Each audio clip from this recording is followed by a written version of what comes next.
उमर अब्दुल्ला सरकार ने mission skill का एक प्रोजेक्ट बनाया है जिसमें हमारी पूरी कोशिश है कि स्किल एक ऐसी डिमांड है क्योंकि हर बच्चे को सरकारी नौकरियां नहीं मिल सकती। हर आदमी को हम कहें कि सरकारी जॉब दे सकते हैं, वो पॉसिबिलिटी नहीं है। और इंडस्ट्री एक ऐसी है जिसके अंदर हम अपने बच्चों को रोज़गार दिला सकते हैं।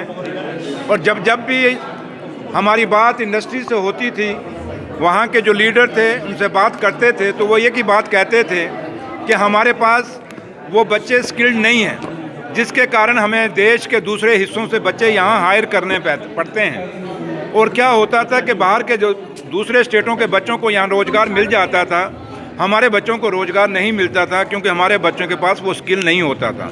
क्योंकि नई मशीनरी होती थी, मैंने यहाँ जो एक स्किल्ड जो एक मैन पावर इंडस्ट्रियों को चाहिए वो नहीं होता था। उसी चीज़ को मद्देनज़र रखते हुए हमने मिशन स्किल, हमारे ऑफिसरों ने एक प्रोजेक्ट बनाया है। अब ये हम खाली ITI और पॉलिटेक्निक से नहीं शुरू करेंगे, बल्कि 11 साल का बच्चा जो है, जो स्कूल में जब एडमिशन लेगा, वहाँ से हम उनके साथ उसके अंदर एक स्किल का जो हुनर है वो डालने की कोशिश करेंगे। उसके बाद वो बच्चा जैसे जैसे बड़ा होता जाएगा, अलग अलग क्लासों में जाएगा, हर क्लास में हम कोशिश करेंगे कि ऐसे कोर्सेज़ किए जाएं जिससे बच्चों को एक स्किल्ड का जो है वो ट्रेंड होकर निकलें।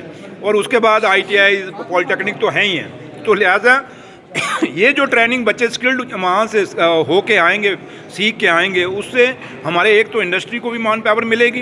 देश के अंदर अलग अलग लोग हिस्सों में जहाँ बच्चे हमारे जम्मू कश्मीर के काम करना चाहेंगे वो कर सकेंगे।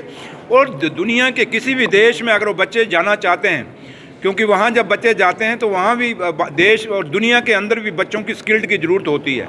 अब कहीं जम्मू कश्मीर का कुछ हिस्से ऐसे हैं जहाँ से गल्फ़ कंट्री में बच्चे जाते हैं, कुछ हिस्से जम्मू कश्मीर के ऐसे हैं जहाँ बच्चे यूरोपियन कंट्री में जाना चाहते हैं। तो इसलिए ये अलग अलग चीज़ों को मद्देनज़र रखते हुए, अपनी जम्मू कश्मीर की इंडस्ट्री को मद्देनज़र रखते हुए, देश की इंडस्ट्री को मद्देनज़र रखते हुए और दुनिया के अंदर अलग अलग हिस्सों में अगर बच्चे जाना चाहते हैं, उसी तरीके से बच्चों को स्किल्ड मिशन स्किल्ड के अंदर तैयार किया जाएगा।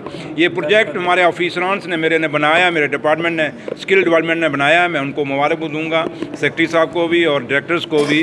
और ये प्रोजेक्ट अभी आज की डेट में हमने यहाँ एक जॉइंट इंडस्ट्रियलिस्ट लीडर्स, अकेडमिया से जुड़े हुए लोग और जो ट्रेनिंग पार्टनर्स हैं जिन्होंने बच्चों को स्किल्ड ट्रेनिंग देनी है, इन सारों को और कुछ बच्चों को भी हमने यहाँ बुलाया है। और ये जो मिशन स्किल का जो प्रोजेक्ट हमने बनाया है, ये पब्लिक डोमेन में रखा है। अब ये लोग अगर इसमें, ये अभी फाइनल नहीं है, ये यहाँ आज दिन भर यहाँ डिस्कशन होगी। और इस डिस्कशन में, क्योंकि उमर साहब ने कहा था कि पब्लिक से डिस्कस करो, कोई भी ऐसा हम प्रोजेक्ट नहीं बनाएंगे जो सेक्रेटरीट में बैठ के बंद कमरे में डिसाइड होगा और लोगों को थोप दिया जाएगा, ऐसा नहीं होगा।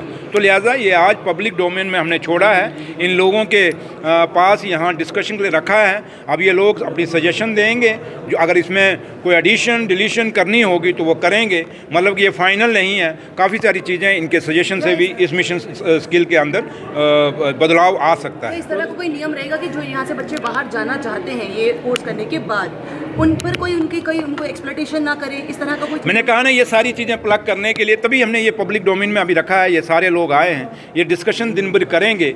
आप लोग मीडिया के लोग हैं, आप लोग भी कोई सजेशन देना चाहते हैं तो मेरे डायरेक्टर स्किल डेवलपमेंट हैं, उनको आप दे दीजिए। मेरे सेक्रेटरी हैं स्किल के, उनको दे दीजिए। अगर मीडिया के पास भी कोई ऐसी सजेशंस हैं जो समझते हैं, आप इस पूरा, आपको ये कापियाँ इन्होंने दी होंगी, ये पढ़िए आप अच्छे से, जो इनका बुकलेट है वो पढ़िए और उसके मुताबिक आप भी, अगर कोई मीडिया के लोग भी कोई सजेशन देना चाहते हैं दे सकते हैं। जो लोग आपके इस चैनलों के माध्यम से मुझे सुन रहे हैं, अगर उनके पास भी कोई सजेशन है तो वो मेरे सेक्रेटरी स्किल्ड को दे सकते हैं, राजीव रंजन साहब को, और डायरेक्टर जो हमारे स्किल्ड हैं ओवैस साहब, उनको दे सकते हैं। और अभी भी मैंने कहा ना, ये डॉक्यूमेंट फाइनल नहीं है, ये सारा पब्लिक डोमेन की सजेशंस के बाद हम दोबारा इस पर बैठेंगे। फिर उसके बाद जो आप एप्रीहेंशंस दिखा रही हैं उनको भी कंसिडर किया जाएगा और उसको गौर किया जाएगा। Thank you. के लिए आप इसको किस तरह से देखते हैं? तो नेशनल कॉन्फ्रेंस ने तो हमेशा, ये तो आज कहने लगे हैं, नेशनल कॉन्फ्रेंस ने 1996 में कहा था कि डिसेंट्रलाइजेशन ऑफ पावर होनी चाहिए,